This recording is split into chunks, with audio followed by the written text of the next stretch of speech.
Right, obviously people know now we're going to tell the story of the fucking famous s1mple Team Liquid ESL Cologne, right? That amazing run to the final, etc. But I've got to set it up because I feel like people miss these details. Like, first of all, for people who forget, s1mple had actually been out of the team already. He was just a stand-in for this era. Like, what happened was, after that Balmore period, it wasn't just that he had issues with Kusta. He also basically just said, like, I want to live in Ukraine. I don't want to live in America anymore. He left the team. He went back to Ukraine. And he wasn't even playing with anyone good, if people don't know. He was in a mix called Worst Players, which was literally just him and his friends from the Ukrainian scene. And at the time, by the way, he was still fucking insane. Like, I remember watching him at like a Star Ladder or something where he was just carrying against everyone. So then he came back because he was friends with Hiko and there needed to be a stand-in for Team Liquid. But the detail everyone forgets Peacemaker is, as you said, there's an ECS before this major. And at the ECS, the team did nothing. It just went there. It was like, whatever. I think it might even come last place. Like, it was just irrelevant. And because he was just technically the stand-in, this is the key detail to make. No one had any expectations. Even within the team, from what I remember from like Hiko and that, dude, they had no expectations. The premise just was like, look,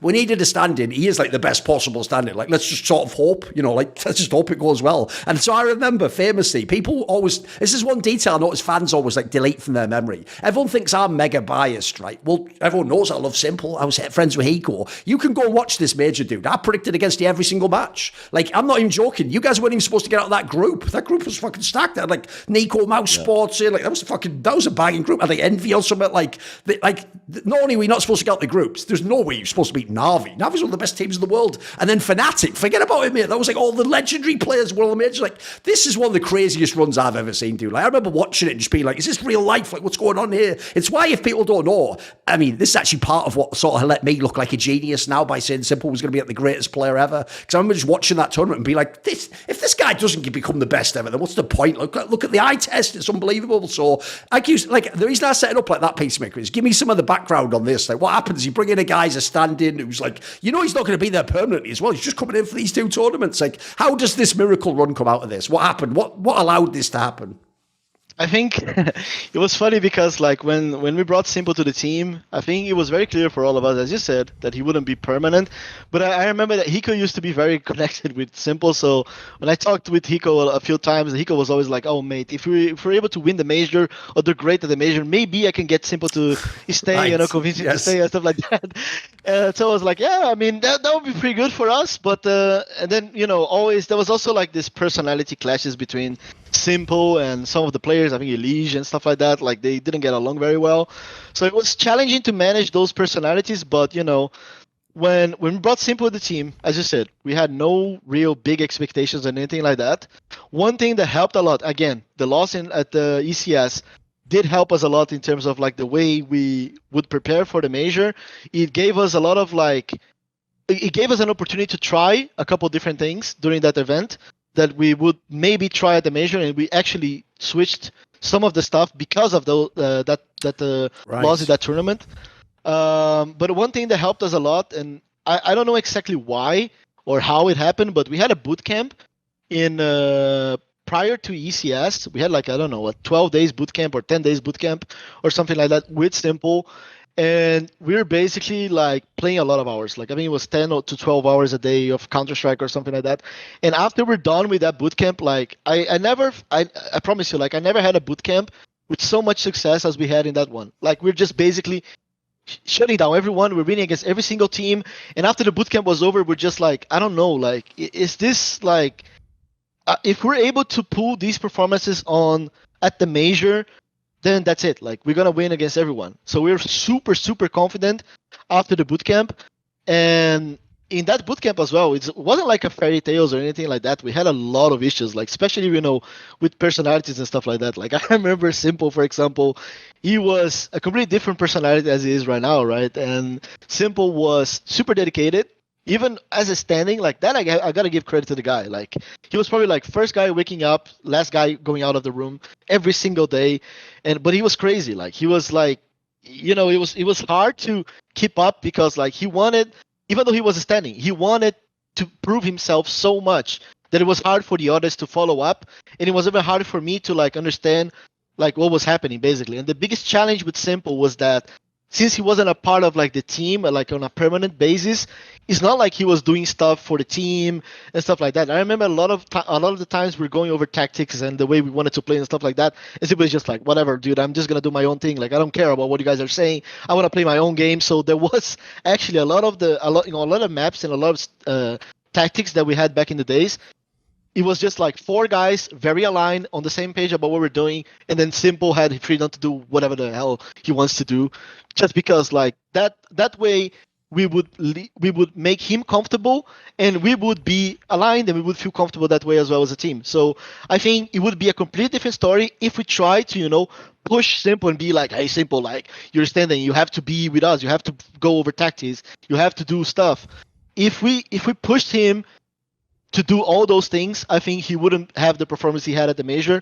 And also in the same way, like if we would be like, oh, this guy doesn't want to be a part of the tactics, don't want to be like a part of the whole thing, let's just give up and just do whatever at the major and stuff, then it would also be a tragic run, right? So I think we were just really good at like understanding s1mple and making sure that everyone else was aligned, and we felt comfortable that way. And yeah, I think s1mple performance at the major helped a lot. As you said, like I think having competed against, as you said, envious, right? And me, I had a little bit of a background competing against envious because of the Tempo Storm days, so I had a good understanding on how to call against them. Mouse Parts with Nico, I think that was a very underwhelming performance. To be honest, like I remember a little bit of that game, and I remember that for some reason Nico wasn't playing good.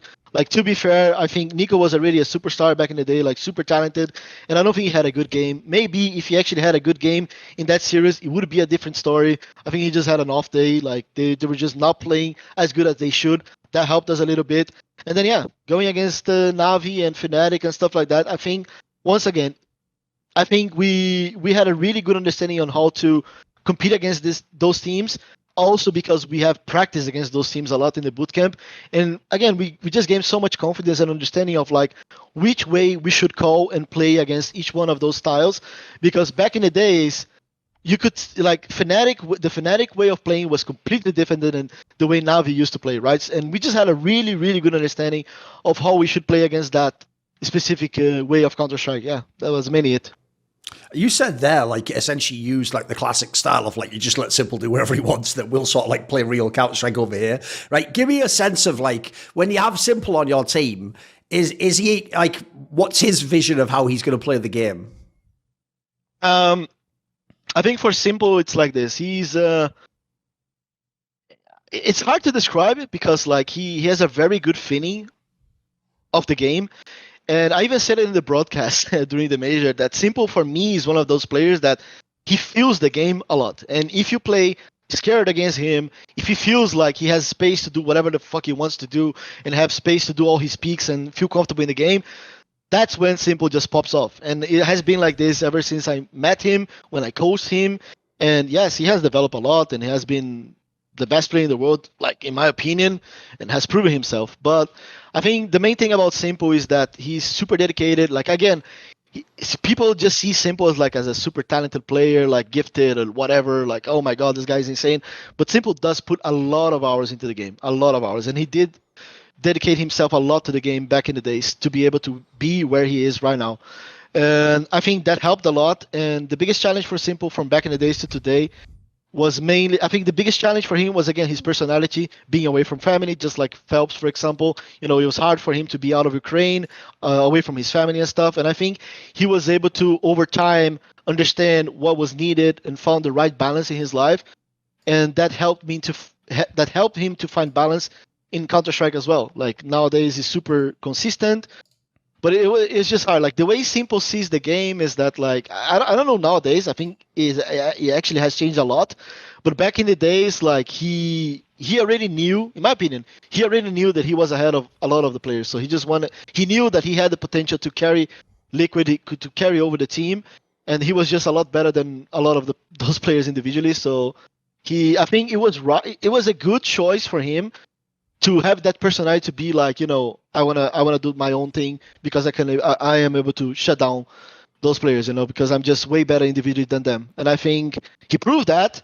And if he didn't have that strong personality, and maybe he wouldn't be the player as he is right now, you know. See more cool, funny, interesting clips based on topics from my content? Well, subscribe to this channel then, or, you know, be a pleb and don't.